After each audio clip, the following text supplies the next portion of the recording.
Hello, ladies and gentlemen. It's Modern Investing on Pod TV. My name is Sasha Star, and my guest today is Jim Eid from Eid Foundation. Welcome to the show, Jim. Thank you for having me. Great to be here, Sasha. It's always great to have you, Jim. And today is Wednesday, and markets return to normalcy with Yes. vengeance, I would say. Lots of green. A lot of green.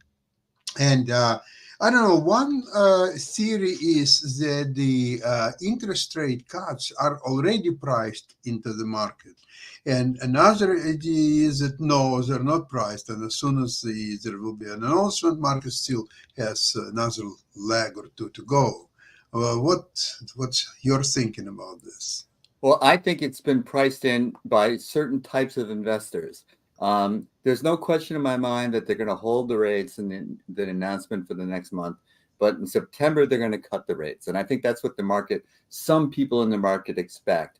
And those people took their profits from especially the chips companies, which have been having a fabulous run up. And I think invested in companies that were at lower price points, that they thought that the rate cuts in September would buoy. And so there's not everybody in the market is that sophisticated, but there are certain people that did that, and that hit the chip companies. And then those chip companies hit price points that people see as a buying opportunity now. So now people are soaring back into the chips, and they're coming back up, and they're having a great day today. And but I think when the actual rate cuts happen in September, as I think most people who are following this closely believe will happen, I think that will be pretty much priced in. But it doesn't mean that the stock market won't continue to go up. There's a strange thing happening. I saw one interview today on CNBC. I forgot with whom. Um, that actually there was a panel about two or three people, and they were discussing an idea of rotation when people went on some funds out of chip stocks, including KMD, Nvidia, and others, and they went into some uh, small cap stocks or uh, uh, underappreciated stocks. I mean, you can call it any way you want. I don't care. However, what they've discovered is that, okay, they went out of cheap stocks, and because cheap stocks went down, that was by itself was pretty wise decision. However, what they invested their money into is so mundane and uh, unpromising. There's no virtually no upside. There's upside only because new money started to move in, so they went up in price. But if you look at their earnings, whatever they stuff they are investing, and the prospects for the next 3 4 quarters, there is zilch, zero. So Yeah. now they're abandoned, they run away from all this stuff, the fabulous small cap stocks, so called, and looks like they're coming back to big tech stocks, at The least. fundamentals have not changed. That's the bottom line. They just became much more attractive. These Nvidia stocks, 146, exactly, 104. Look at exactly. it. Yeah. So when these are the best stocks to be in right now, and because they got hammered for a week or so, they became more attractive. So more new money is coming into them, and so but since the fundamentals haven't changed, the rate cut is going to be it's way overdue because people are suffering now because the borrowing costs are too high. They can't take out mortgages and that sort of thing. So the consumer has been harmed by the Fed's inactivity in lowering these rates. So the rate cuts will be, as I say, they're way overdue. They'll be appreciated. They will have an effect on the economy, but the underlying fundamentals of the economy in terms of companies has not changed. So But what was a good company before is a good company now. Jim, I have a fear that they were late with raising interest rates. And I think they're getting late now with easing interest rates. And 100%, I agree. you agree with that? And Absolutely. especially what I heard is that Trump asking the Fed is not to cut interest rates until he will become president. But it may take 50 years for him to become president. So what you do in this case? So Yeah. you not only Trump will not be a president, but there will be also handmade recession. But they kept rates artificially low far too long. It was easy money, so it increased. People could borrow and think that they could pay it back with money that was worth less. So they kept it that way too long, and now when they raise the rates too high for no apparent reason, as far as I can see, other than the knee-jerk reaction that inflation is up, so we have to increase interest rates. But inflation was up because of the COVID pandemic, and it was around the world. It wasn't just the American economy. So it was a poor response to the global pandemic in the first place. And then they have kept it high far too long. So the Fed gains a lot of blame for any trouble that the economy is running into right now, because they have been trying to create an artificial recession because of their knee-jerk thinking. Only a recession would tame inflation, but that's not the case. What we needed to do, we had the global pandemic caused a global breakdown of the distribution of goods and services, and so now that's back. So the economy is doing fine. It's roaring. So companies are making record profits. Go ahead, Mark.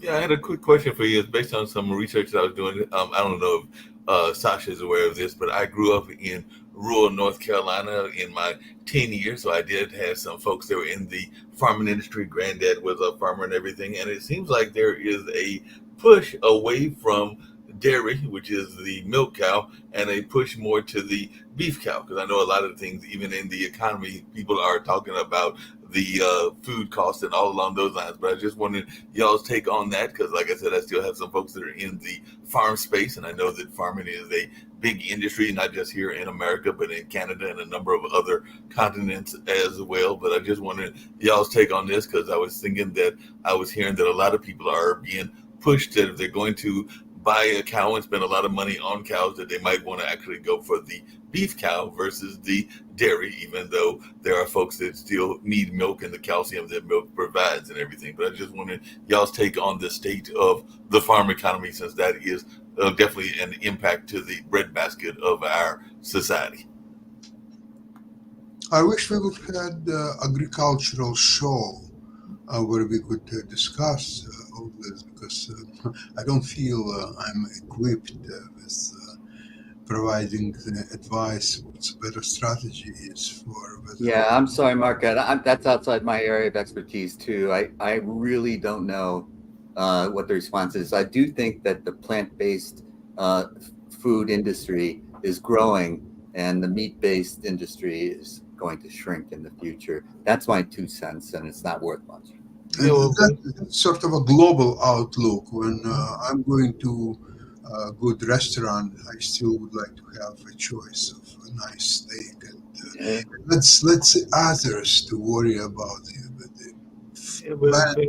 That's one of the issues that the economists have been talking about, is the impact of the economy, because I know that even our political candidates will be trying to figure out how they can appeal to the people that are in the Rust Belt, whether that's the labor markets and the automobile markets, or whether that's the people that are in the farm market. So I don't know where they stand on the S&P in terms of these companies, but I do know that there are farm companies as well as agricultural companies that are big business and have a lot of impact on the economy as well. So that's kind of what I was curious about, is that what the impact will be on the economy and even on people's investments. Because like I said, some people are investing hundreds of thousands, if not millions of dollars in terms of buying these cows. And sometimes it's not as easy to obtain as you may think it is to obtain.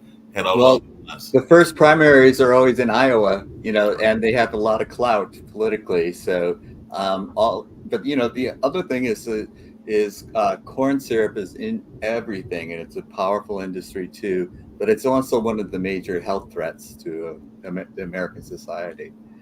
So, the smarter we get about taking care of ourselves, some of these companies are going to have to change. It's just the bottom line, but they're going to go down kicking and screaming.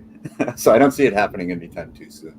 Well, apparently one of the other industries that big people are big on is not as profitable as people think it is, and all along those lines. Because one of the things that I saw, and I know we have a show that deals with this on the network, which is the whole notion of cannabis and everything. But according to Whitney Economics, it looks like only 27.3% of the people that are in the cannabis field are actually profitable. So that's like a lot of people are getting into this field because it's the new toy in town and everything, but they're not exactly making a lot of money. If that is the case, that a lot of them are losing money because there's only 27. Oh, you're getting a sore spot with me, Mark. About 5 years ago, I thought that they're passing regulations for making marijuana legal, or So I thought the production of cannabis and also the CBD oils and all these kind of things that were getting very hot for a while, and I think they still are. I'm not tracking it like I was, but so I did invest in a cannabis manufacturer. I think it was Canadian based, Sasha, and but it has underperformed, to put it mildly.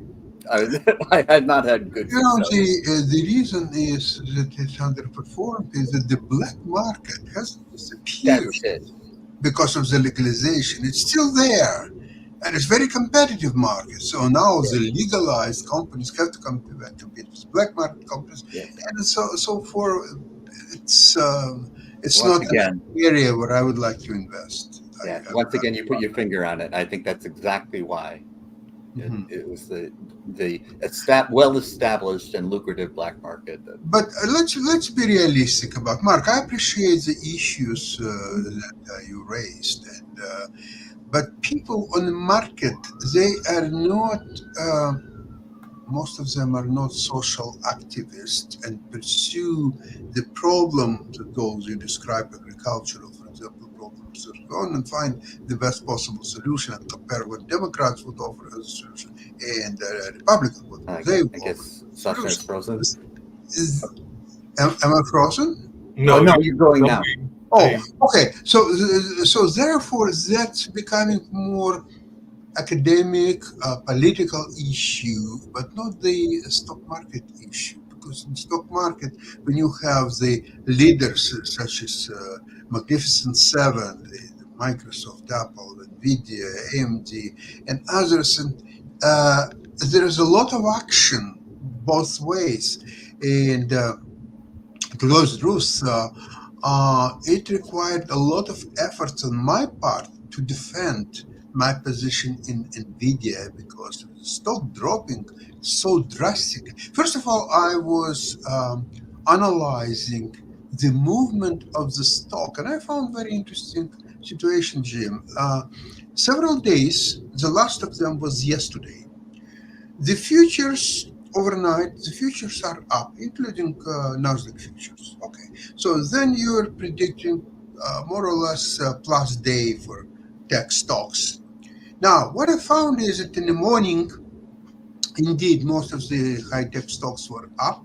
Nvidia was also up, but not as much as other stock in the percentage basis. Okay, I understand that Nvidia at that time was not in favor. So, of course, it didn't go up as high as other stocks. So, it's okay, it's given because it already made 157% profit for the year. Okay, so now it's taking a break so far. So then what's happened? For example, if you take yesterday's day, it went up to 115 in the morning from 111. Okay, fine. So you anticipate that in the midday it will go down because you know what's happened. The people, a lot of small investors, they're putting their orders overnight with the broker. I want to buy 300 shares of Nvidia, and they don't even care to put the price, the limit price. Just the market price. Yeah. Market price. So the brokers are filling them left and right and raising the stock. Now the orders are now gone. They're all filled. The new orders are slow or not coming at all.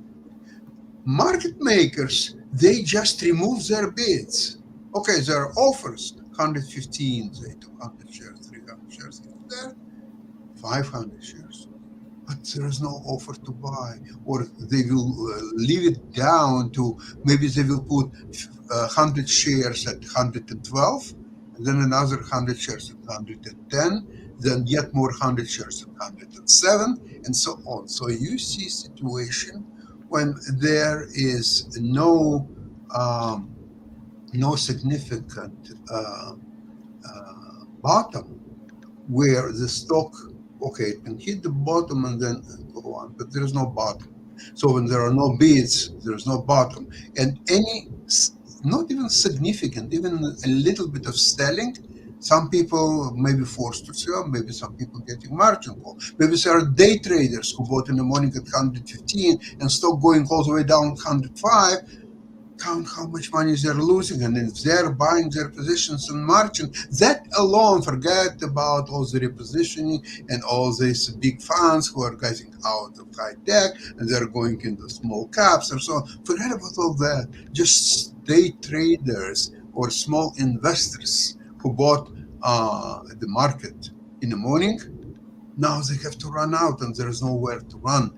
So margin calls these days, they are activated immediately.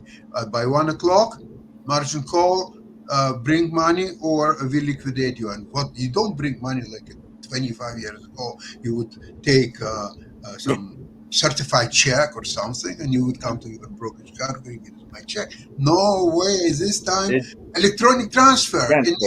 In next 2.5 minutes, not 3 minutes, 2.5 minutes. Oh, you haven't done it? Okay, we sold Nvidia, we sold AMD, we sold something else or so on. So basically, stock is being taken away from big hands.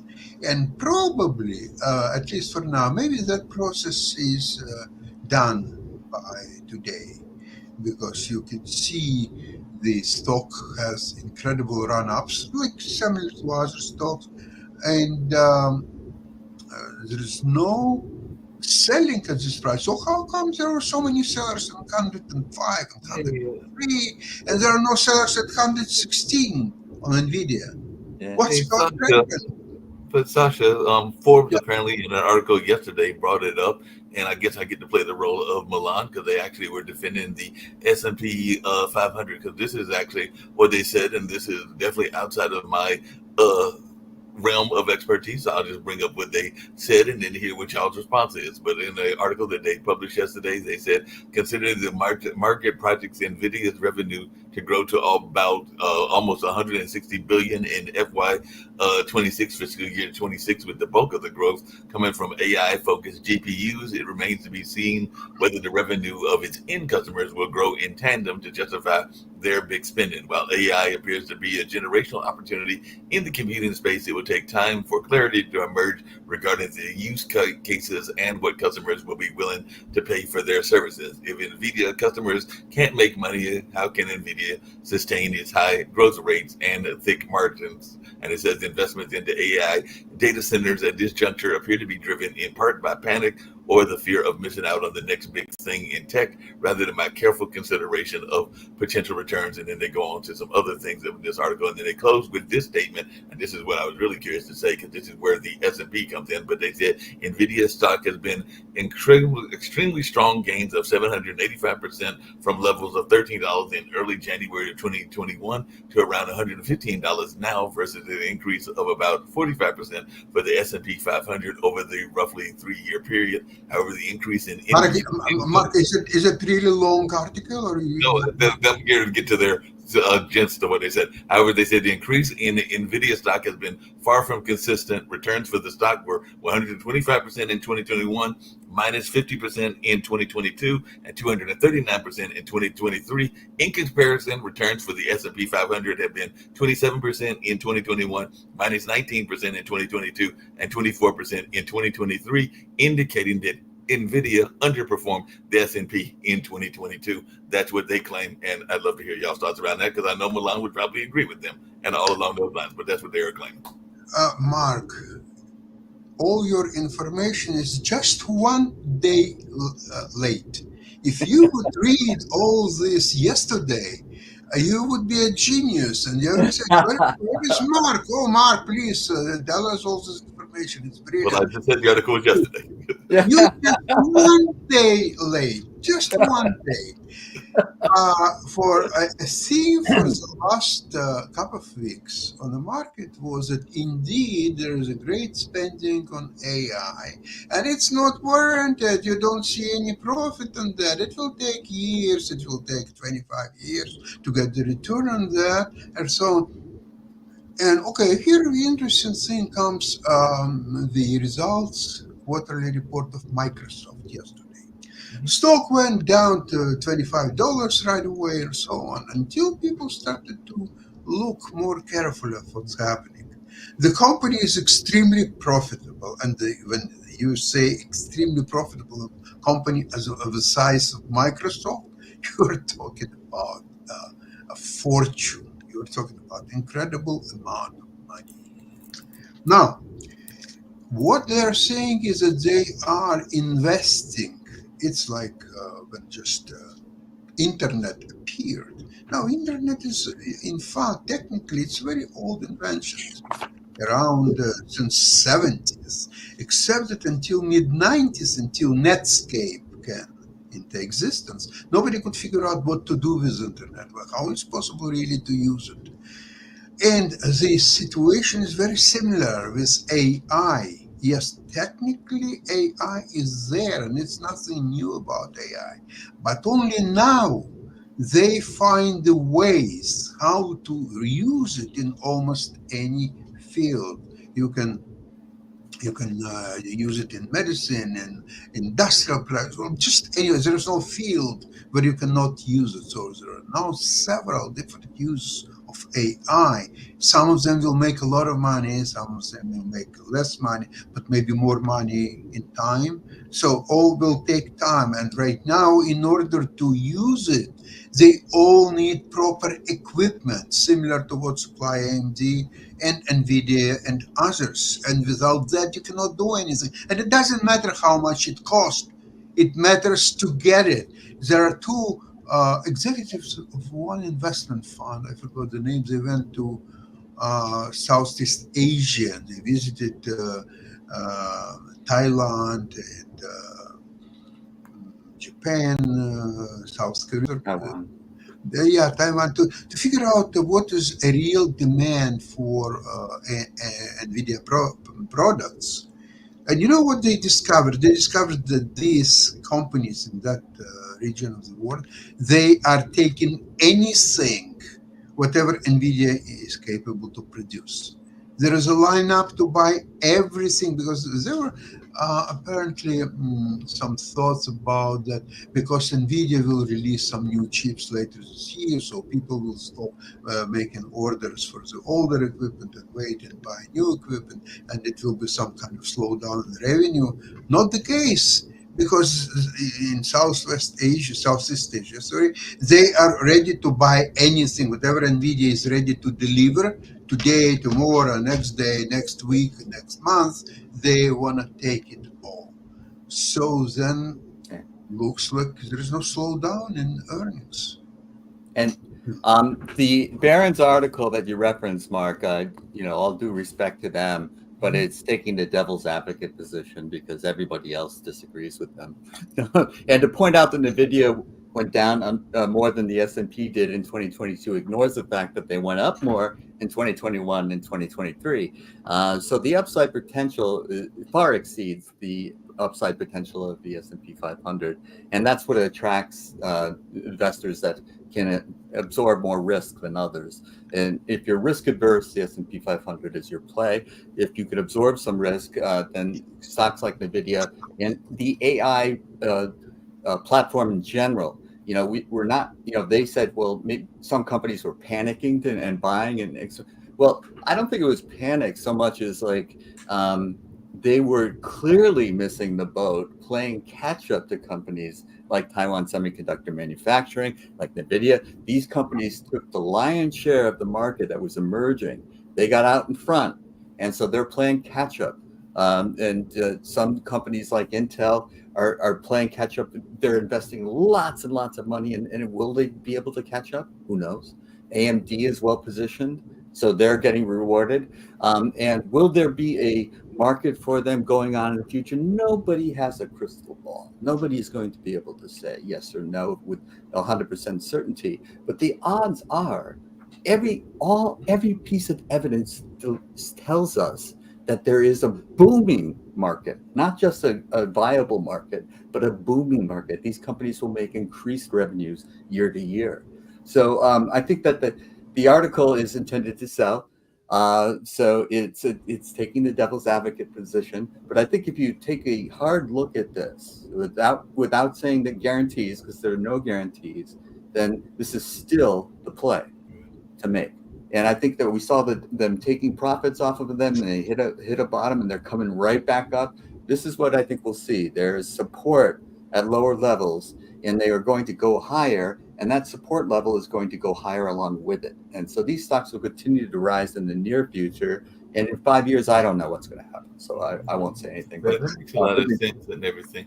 But just really quickly, because I was seeing another investment advice that was being given, and it was using a term that I don't know, and I will admit to things that I am not an expert on and all along those lines. But apparently there is a $9.4 trillion investment space called ETF and all along those lines. So do y'all have any idea what ETF is and why folks would be getting involved in this? Because apparently the economist Nouriel Roubini, who used to be the Dr. Doom moniker for his warnings about the 2008 financial crisis, is looking to become the latest high-profile Wall Street veteran to get involved in this space. But it sounds like it's got something to do with real estate equities and gold, but I don't know. So maybe y'all can explain to the listeners and naive people like myself.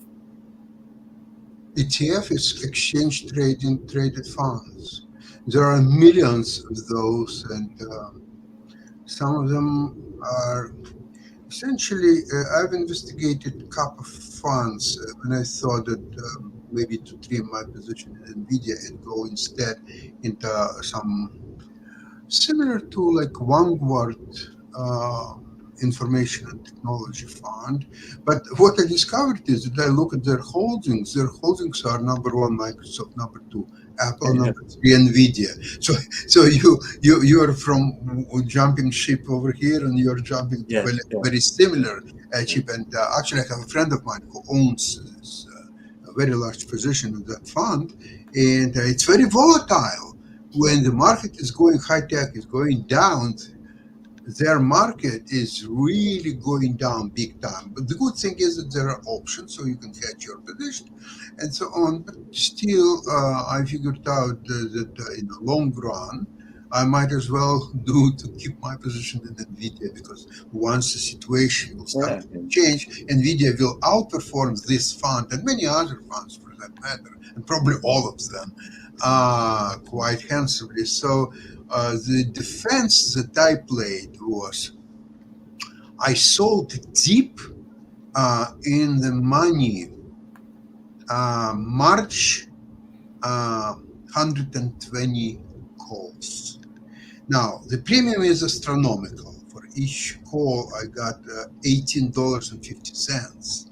So for 30 calls, you can figure out how much money you got, like $57,500. So that huge cash upfront easily covered my fear of Nvidia going down. I figured out that Nvidia could go down to $97. Why 97? Because there was a gap when there was a call that Nvidia is demonstrated a buy signal at 97, which it did, and following that, the stock had a huge rise all the way to 140.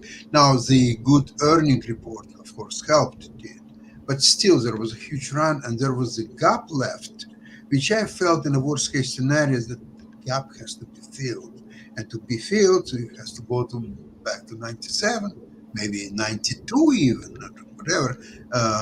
So to fill the gap, and then it could recover and going further. So for that reason, I figured out if I will sell and get 80 and 50 for each call, that covers me pretty well. From stock at the time was 116 when I did this transaction.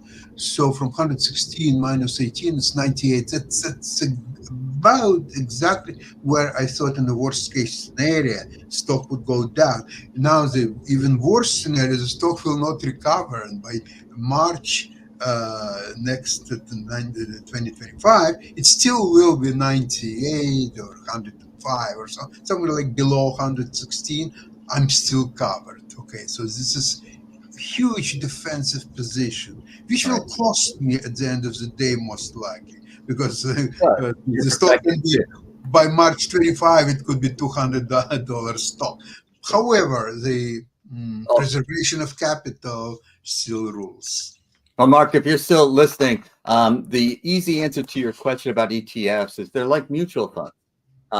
However, you can trade them during the day when markets are open. Yeah, they're much more liquid than. Yeah. So mutual funds, you check in the price. You don't know what the price is until the end of the day. But ETFs, there's more volume and there's more trading activity. But essentially, when you're thinking about ETFs, think about a mutual fund.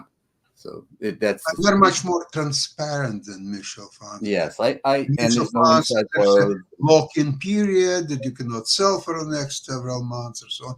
ETF, you buy now and you sell in 5 And seconds.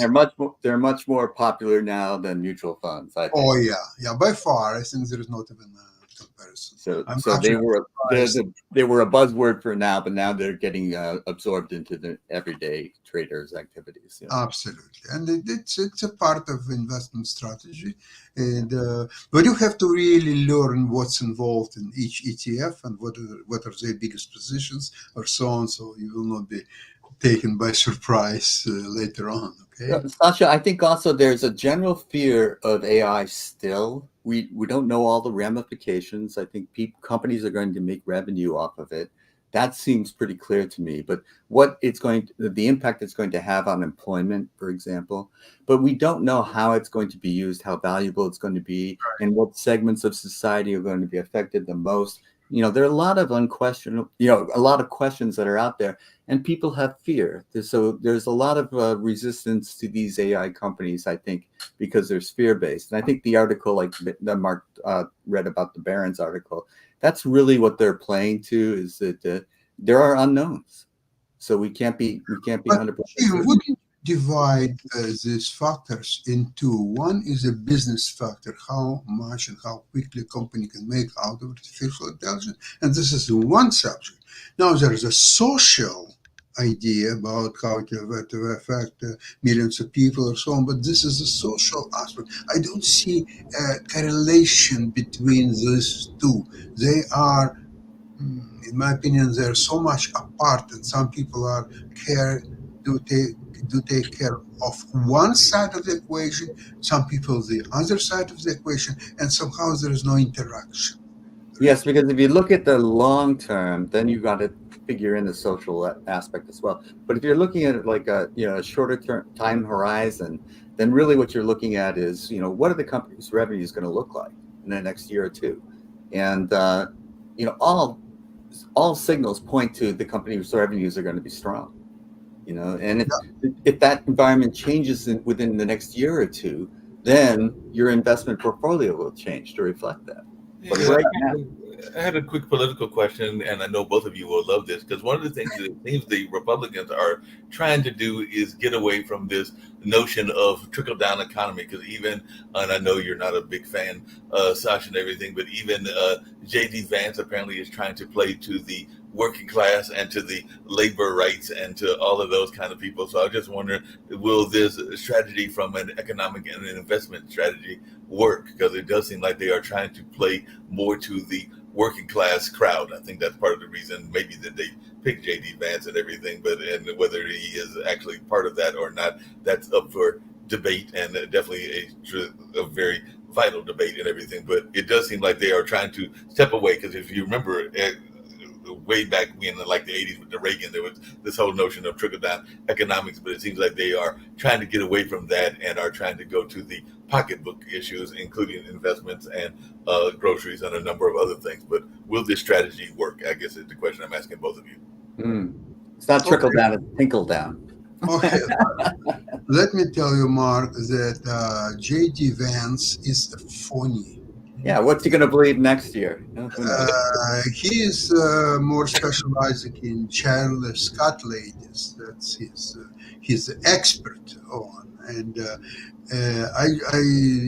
both of them are phonies. And actually, this is phonies and weirdest. Actually, I like the term that they're weird. And I think the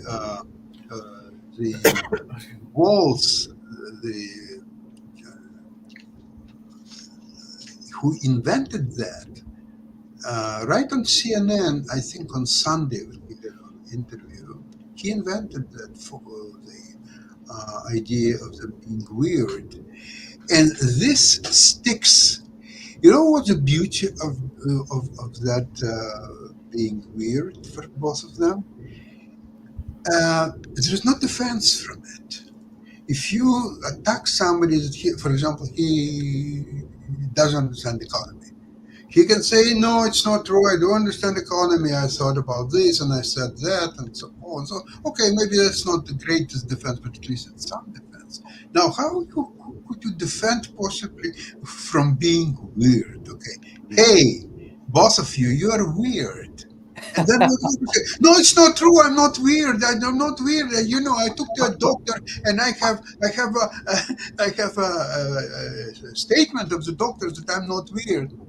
Oh, come on! You're weird. If you're saying that you went to a doctor to prove that you're not weird, you're even more weird than you thought. There is no defense from it, and apparently, as I said, it's done till now for Kamala. It seems like they're really regretting getting Vance on the ticket. I mean, the childless cat lady, how many people has he offended already? That's the kind of comment that just no smart politician would have made. Because he's not smart. He's not smart. Because you're playing to your base, and they're going to say, "Ha ha ha, that's funny," but everybody else is offended, so you're not going to attract anyone new to your cause. So I think, and the whole idea of playing to the working class, there's like Donald Trump has been trying. It's just another con. He's trying to con you into believing he's a populist. He's on your side. No. That guy was born on third base and thought he hit a triple. His dad always bailed him out when he was going bankrupt. The guy had every privilege in the world. And he's nothing. He doesn't care about the working class. He sues the laborers who he used to build his casinos, because he didn't pay them, and they sue him to get their pay, and then he countersues them because he says they did a sloppy job. This is the kind of guy he is. He's not the working class friend, not at all. It's a con.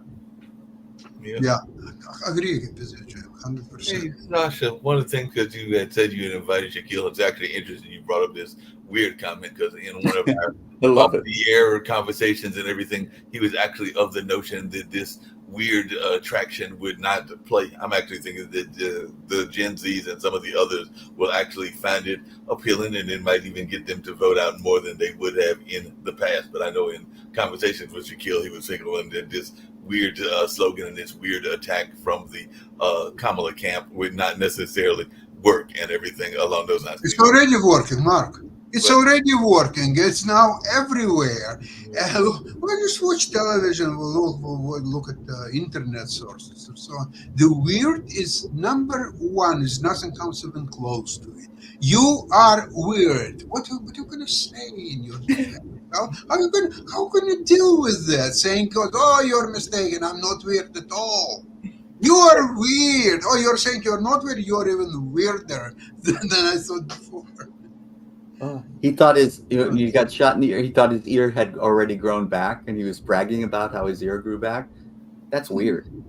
That's very weird, and it does look like the ear has mysteriously come back, because every time I look on the pictures, the ear does not look all that damaged. I have not. I know that you have, Sasha. I have not been in warlike situations, but didn't even serve in the military, even though I have friends in the military and everything. But as best I can tell, if you're shot by a bullet, I'm pretty sure that your ear doesn't grow back as perfectly as it seems like it is done in this particular case. But like I said, I was not in the military. With all this shooting, it's now full investigation. That because now they're coming with the idea that this is a job of MAGA, nothing else. And because this little guy who is 20 years old, he was registered Republican with, and now they opened their Facebook, his Facebook account. He's a radical and he is a full MAGA person. Mm. So also he had accomplices to do what he's done, and the police and the MAGA operations already knew that he's there and he's prepared very thoroughly for that. There is a full investigation, really. Yeah. We'll see. We'll see. We'll soon. see.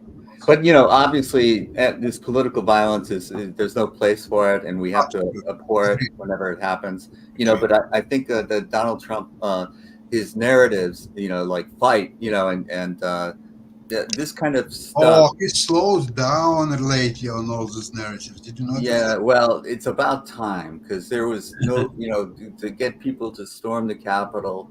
It was the first time in our nation's history that the peaceful transfer of power had been interrupted. This is not something that voters should ignore. This is the kind of thing that is a direct threat to our way of life as well as our way of government. That alone disqualifies him from any office in the country, never mind the presidency. He is disqualified. He has absolutely no business to be in the White House. Absolutely. And never mind this idiot J.D. Vance. It's a pathetic figure. You know what? I saw that movie, Hillbilly, what's the legend? Elegy. Yeah. Elegy. Oh my God! What a horrible story. His childhood and so on.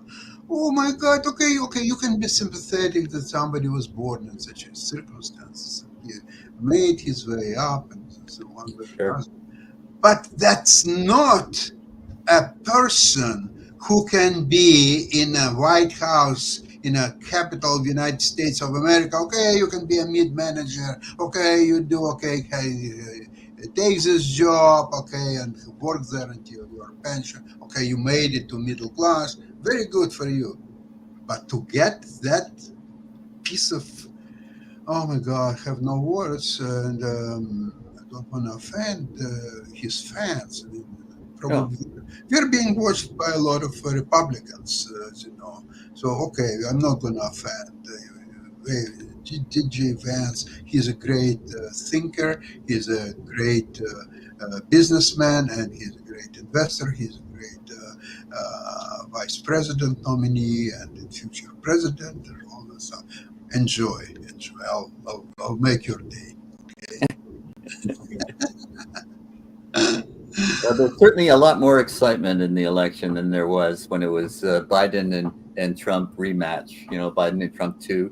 That was a big snooze fest, and now we have something that we can really rally behind. There's more youth injected into the picture. There's more energy. There's more buzz. There's more young people that are interested. So I'm feeling much better about the state of the United States. And once again, I don't want to live in the divided states of America. I want to live in the United States of America. And how are we going to become united again, where we don't have these knee-jerk reactions? If you say A, I say B. This has got to stop. We have to listen to each other again, and we have to try to support things that are helping those who are less fortunate than ours. That's part of the country. That's part of our identity. That's what we do. That's what the Statue of Liberty says. Give us your tired, your poor, your huddled masses. That's what U.S. stands for. I think that the division will be over once Trumpism is soundly defeated. Agree 100%. Once that gotta go down, they got to go down solidly so that they can no longer put up these candidates who take a hard right. Even though they start out pretty reasonable, they take a hard right because if Trump doesn't support them, they have no chance. So once they know that they're losers, and they've been losers, 2020, they lost 2020, 2022, and I think they're going to lose again in 2024. Hey, Jim and Sasha, I do have to teach y'all about something because I don't remember this being the case before, but when you've been in a serious drought and it's been a minute since you've had a championship or any sort of medal. It is fun to see and everything. But when was the last time that we actually celebrated coming in third? Because apparently there's been a lot of hoopla over the fact that the men gymnasts came in third. They didn't even win. The Japanese and the Chinese were ahead of them, but it had been since 2006 that we had won anything. And I think there was another sport. It might have been one of the wasn't the gymnasts, but it was another sport that we just recently won. It could have been rowing or something like that. But it definitely is fun watching the Olympics and seeing people that are celebrating getting the bronze and not just the gold and the silver, because they're having almost as much celebration as I saw the Asian folks did in winning the gold and the silver. But yeah, those folks that were there, including Freddie Flip, looked like they were having a good old time, even though they finished not in first place, but in third place and everything. So I just wanted y'all to take on that. I'll explain it to you, Mark. In gymnastics, in US, most of the young people, they're not going into gymnastics, they're going into football, they're going in baseball, they're going to basketball, and other popular sports. Now, in Japan, and especially in China, you have millions, 10 millions, 100 millions people who are going into gymnastics, and they're fighting for their spot in gymnastics schools. They have very rigorous requirements and discipline, and it takes a lot of people cannot make it through the system. So the best of the best are those who are making. And for a US boy to become a third in such a competition, sometimes it means more than gold medal somewhere in swimming or somewhere else, or track and field or something. Because in track and field, let's see, if you are big and fast, that's all what you need. You don't need to even to train. You are big and fast. Okay, here you are. Look at the basketball, a men's team, the US. Okay, what anybody can compete. I thought that Serbia could compete, but even Serbia couldn't. No one else in the world could do it. So what we're going to celebrate more than their gold medal in basketball or bronze medal of this American sport? And I would say I would be so proud if I could have made the American Olympic team, and if I was able to win a bronze medal. Oh yeah, I would be beyond head over heels proud. Yeah, I'll tell you something else that would be that if I'll tell you men's something else that would be head over heels there with us well and everything is if you are in a war-torn country and everything, and I haven't checked today and everything, but the fact that you are able to win, and I think they won in either fencing or judo, a medal when you are in the middle of a war against a dictator, because that's basically what Putin is and everything. So when I saw Ukraine win a medal, and they may have won more, but I know that I saw they had won a medal, that definitely was something that they should be proud of, because they are in the middle of a war and they are got a lot of losses of life and have been overrun. So the fact that they were able to compete and win a medal, I would be quite proud. And I'm not even Ukrainian and everything, but I just by the way, I want to emphasize one thing is that Ukraine has a team. They have their flag. They have their anthem. Where is Russia? Is Russia there? Is Russia in the Olympics? Have you seen any Russian athletes or their flag or just anything at all? Absolutely not. That's just incredible development. International condemnation for their behavior. Now, speaking about the old kind of proposal about peace between Russia and Ukraine or so on, of course, it's not going to happen. But even the approach is all wrong, because what they're saying, Trump is saying, okay, he's going to do it in one day. Okay, he'll bring Putin and say, okay, Putin, okay, take, okay, you have a peace, you got 20% of Ukraine. So why don't you take 10%? 10% leave to Ukraine. Ukrainians, here are your 10%, now you're better off. Okay, here's a peace or so on. This idiot, he doesn't even understand what he's talking about. He doesn't understand the very simple fact that by doing this, you are encouraging aggressor to do it even more. Now you will grab the half of Poland. So Trump will come, okay, take only 25% of Poland. Okay? Polish people, here is your 25%, now you're better off than before. Okay, happy, okay, good luck to you, and so on. So each time you're going to appease and you're going to say to aggressor, okay, you can keep this and you will keep this away, and everything will be fine. We will finish our sanctions against you, and the world is a beautiful place to be. So, in a way, this and similar plans, there are more than one plan, as we know, they are all based on, okay, there is a war. There is one side, there is another side. So this side got 20%, you say we'll keep 10%, and we'll return, okay, so now everybody's happy, everybody goes home. But they But don't understand that it was a Russian aggressor who started the war, and there, as a result, hundreds of thousands of people are dead on both sides, Ukrainian side and Russian side. So Well, you are, in a way, appeasing the aggressor. Is that what's happening? And by the way, I well, was right. It was fencing, so it was Olga Karian. I hope I pronounced her name correctly. And she did dedicate the medal that she won to the athletes that had been killed by Yeah, Russia. So it was a woman fencer that won that particular medal. yeah.